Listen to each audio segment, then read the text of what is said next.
महाराज, कर्म से भाग्य बनते हैं या भाग्य से कर्म? कर्म से भाग्य बनता है और भाग्य से उसका फल मिलता है, सुख या दुख। कर्म से हमारा भाग्य बनता है और भाग्य के परिणाम में सुख या दुख मिलता है। तो हमें नवीन कर्म जो अब करे वो सुख दुख दोनों से परे होने चाहिए।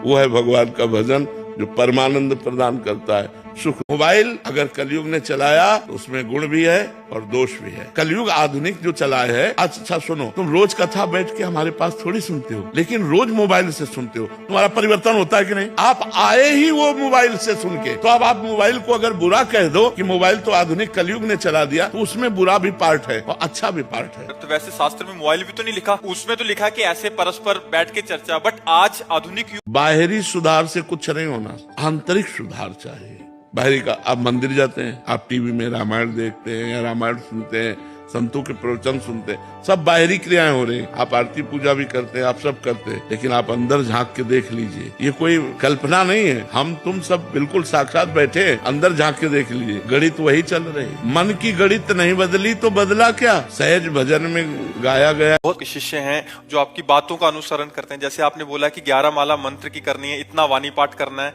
ये नाम जप करना है, तो सब कहीं ना कहीं करते हैं महाराज जी। अगर आप महाराज जी आधे घंटे का भी भले नियम दे देंगे कि आधा घंटा बैठिए और उस समय बैठ के कीजिए। महाराज जी हम चलते फिरते 11 माला कर देते हैं, सोफा पे बैठे हैं, टीवी चल रहा है, कर देते हैं, क्योंकि आपकी आज्ञा का पालन। तो महाराज जी अगर आप आधे घंटे का भी, 15 मिनट का, या जैसे आपको उचित लगे, महाराज जी एक नियम नहीं, वैसे तो शास्त्रीय आज्ञा दो। महाराज जी अगर हम मंदिर से लाया प्रसाद किसी को वितरित करते हैं और अगर वो इंसान मांसाहारी या अभक्ष पदार्थ आदि का सेवन करता है, तो पाप हमें तो नहीं लगेगा? नहीं, जरूर पवा देना चाहिए। यदि वो श्रद्धा से पावे तो प्रसाद पावेगा तो उसकी बुद्धि शुद्ध होगी, तो एक दिन गंदे आचरण छोड़ देगा, एक दिन गंदे आचरण छोड़ देगा। चरणामृत है भगवत प्रसाद है, बुद्धि को पवित्र करता है। तो यदि हम ऐसे, कौन है कृष्ण?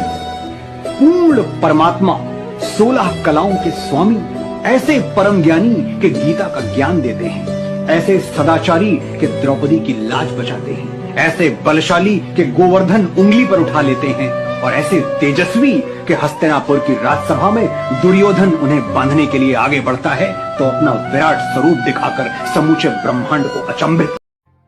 श्री कृष्ण कहते हैं, सदैव अकेले होने का साहस कीजिए। दुनिया ज्ञान देती है, साथ नहीं। जीवन में कुछ भी करो, बस एक बात याद रखना, अगर सत्य का साथ है तो ईश्वर का साथ है।